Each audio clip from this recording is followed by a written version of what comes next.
Hey, this is Scott with the Scotch Test Dummies, and welcome back to our second review of Compass Box Phenomenology.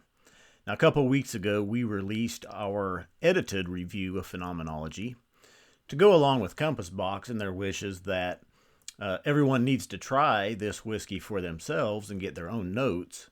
Bart and I reviewed it, and then we muted our tasting and nosing notes to kind of go along with Compass Box and say, hey, you need to try this for yourselves. Compass Box has since come out with their notes. Previously, they had not released any information on this whiskey at all. It is now available from Compass Box. You can go to compassboxwhiskey.com and pull up the information on Phenomenology. So stay tuned now for our unedited version of the Phenomenology review and hear what our notes are. Thanks for watching.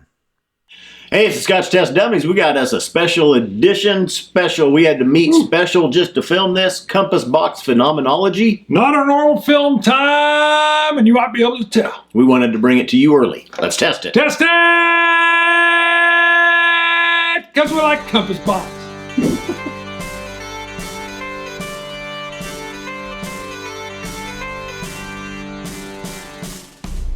Boom, we're in. First of all, again, we've got a box that is a work of art, and it's popped out a little bit. I can feel this guy's nose right there. I'm not really picking it, but you can feel the divot.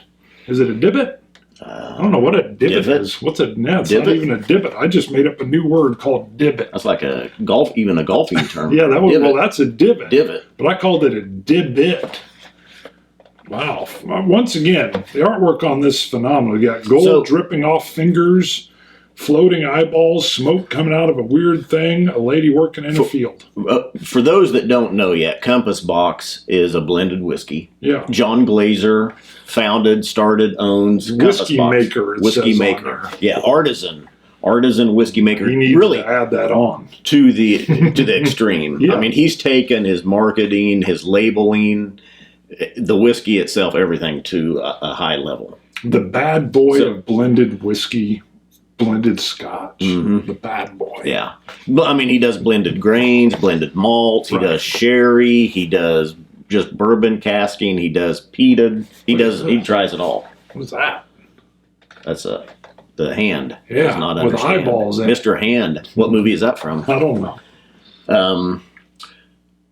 Now, usually at least once a year, Compass Box releases some special editions. They've got their core range: Caol Ila, Oak Cross, Spice Tree, Peat Monster, Great King Street. Right. And the other one, a Glasgow deal? Hedonism. Yeah. Got it. Great King Street, Glasgow blend. Got it. Right. And then once a year or so, he comes out with a special edition, limited edition type run. He's come out with No Name and Phenomenology at the same time now. We have both. No Name, look for next Saturday with our 400th review. This is, we convened special. We wanted to get this one up before anybody else. And we're not even numbering this one at this time. No. It's to be numbered later. Yeah. Now, but I am using coin 133, speaking of numbers. I've got 134. Now, speaking of us numbering our episode later, I believe there's something that's coming out later with this as well from Compass Box. What is it? Well, okay, so John Glaser, No Name, is the peatiest whiskey that they've made. Right. At the same time, they come out with Phenomenology. Now, John says... John. I like his, like we know. Mr. Glaser. Sir Glaser. He says we're not going to release anything about this whiskey. On Phenomenology. Nothing. Nothing's out there in the wild. We don't know what whiskeys are in here. And Compass Box is real good. They want to tell you everything that's in their whiskeys. The ages, percentage breakdown. The percentage, the recipe. You got to contact them. You got to contact them. Yeah. They don't just post it. You got to contact them. And if you ask, they'll tell you. Well, Compass Box has been in trouble a couple of times with the Scotch Whisky Association. Bad boys of blends. Yeah. The first time was with the Spice Tree when they added extra wood staves. Staves, just threw them in there. Just chucked them in the barrel. To the casks to help it age and to add some spice flavors. Non-traditional. And the Scotch Whisky Association said you can't do that. Right. It's untraditional. Right. You can't add stuff. Yeah. And then he got in trouble, and I forget which two it was. I want to say it was the Circus and enlightenment. Because he put it all on the bottle, everything that was in there. Well, he put it out on the web, everything, the ages, the percentages. Yeah. And he got in trouble with SWA again because too much. The only age you can advertise with a blended whiskey is the youngest whiskey used. He said, but I'm putting it all on there. He said, I want to tell it all. Yeah. All of it. So they're like, nope. We got laws and rules. Yeah. So he started the transparency campaign. Ooh. And then shut that down. And they actually got some changes, which is where if you as a person contact Compass Box, they can then release to you, not in a media sense, but to a private person, the makeup of their whiskeys. So he did get that change, but he still can't advertise or put on the label the makeup of the whiskey. So with phenomenology, he said, we're not going to release anything with this. Open it. We have not cracked this open yet. Yeah, we're going in totally blind. We haven't pre-tasted this beautiful golden wax seal. So we're breaking it in right now. Now this is a limited bottling also.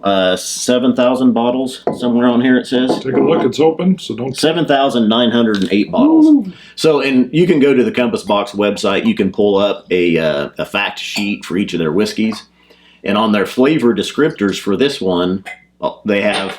We're keeping this to ourselves for now to encourage drinkers to experience this whiskey without preconception and to first describe the phenomena of the liquid for themselves in their own words and ideas. So we don't know. Was this sherry? Is it peated? Is it bourbon cast? Is it grain? Is it malt? We don't know. It looks light. You could pour more. I'm not sure. I have a narrower glass, so it looks like I poured you less. And we've got 46% ABV. Huh. I get tropical notes. Yeah, light floral tropical notes. Vanillas.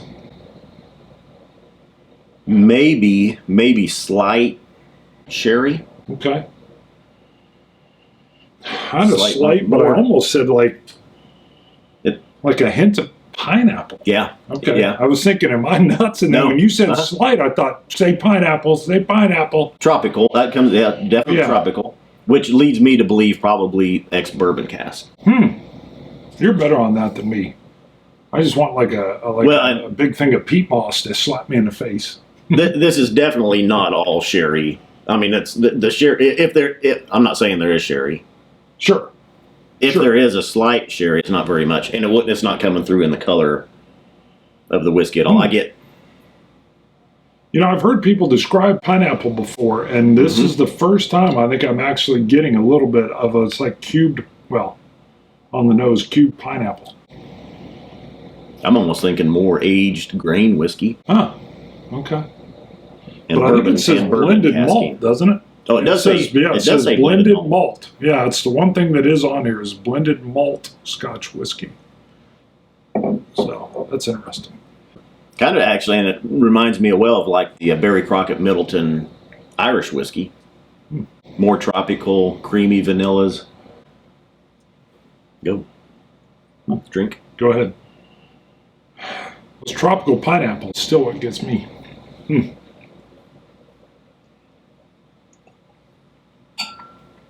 Woo! Holy moly! Wow. I mean, it's all, you know what? I got a little smoke. Yeah. With all the, I don't know. It is, I mean, there's definitely the tropical notes are there. This is that creamy vanillas, the tropical fruits. I get a toastedness. Toasted. Yeah, toasted. Yeah. Right, the slight smoke that I said. Warming palate. You're being very subtle. You got to be like. Yeah. I'm gonna be like, what? He's like, I'm like this right here.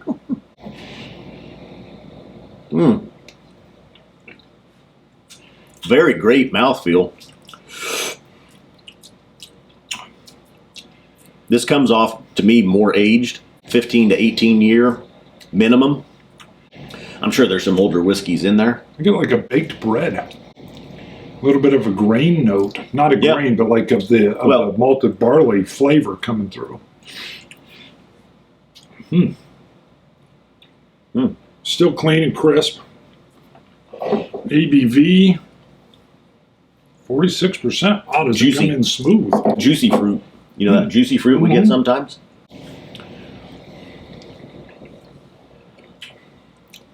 I'm trying to remember what distillery it is we've had. It's a Highland or a Speyside. I'm pretty sure it was a Highland. That's just... I'm just disagreeing. Oh, yeah. Come on. Right. Wow. Yeah. Again, your note was dead on. Well, you spot on hit the overall palate picture. The thing is, with this, it was so easy. It's so in your face. Well, I can see why he won't release anything on. Yeah. Because he really wants you to dive in. Even you and I got some slightly different things going on. Like, I completely disagreed with the one. But not saying you're wrong. Sure. Just saying, it is. It is what it is. A great job. And I'm going to tell you this is, I'm not going to pin down a score on it, low 90s. It's delicious. Whoa. I thought you'd be higher, and I inhaled right as you said that. You're not going to pin down a score just because we went in so I'll spend some. Now, say we take a look at this. Maybe we do a follow-up. When I can spend some more time with it. True. All right, we'll spend more time. Definitely low 90s. However, apparently, if you were to air boldly, wow. This has got another nice little finish in there. Now let's hit, is it worth it though? Okay. Real quick. Now I know 170, 180. How many bottles? 7908. Yeah. 7,908. Okay, for Chupacabra agrees. For the rarity, sure. Ooh, I mean, there's not that many out there. That is so rich. Great flavor. What? I was going to say, does it disappoint? No. No, absolutely not. Now, Compass Box, I mean, if you buy this and you taste it, not knowing what the flavor profile is, you come in, we didn't know.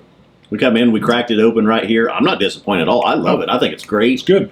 And I would not be disappointed. I think it's worth it. I'm not disappointed in the purchase at all. No, Sir John is bold, not putting any info out on it at all. And the only thing I'd done different this time is I bought two. Are you going to correct me? Did. I bought two, so I got one to keep. Most of the time I just buy one. You're trying not to because I can't get you to open the circus. Right. You only have one. That's the reason I don't have one to open. Right. To keep. Yeah, you've got a bit of the collector in you. Not that I don't. I don't regret buying this one or the backup bottle at that price. Sure. Yeah. Just put them in a double bag when you go into your driveway, though. I want to see them, and then cradled and maybe bubble wrapped. So, all right. And just a teaser, we also bought the No Name, which we'll also be reviewing as our 400th episode. Right. So we're going to do that. We always try to do a special bottle at our 400th. So we're going to do the No Name, which is a Pete, baby. Pete. We literally wanted to be the first to market on YouTube with the first review of Phenomenology. And you got it right there. Because we care about being first. Yep. That way you get the info from us. That's right. Scotch it, you Scotch gods. 133. Cilantro. Dummies.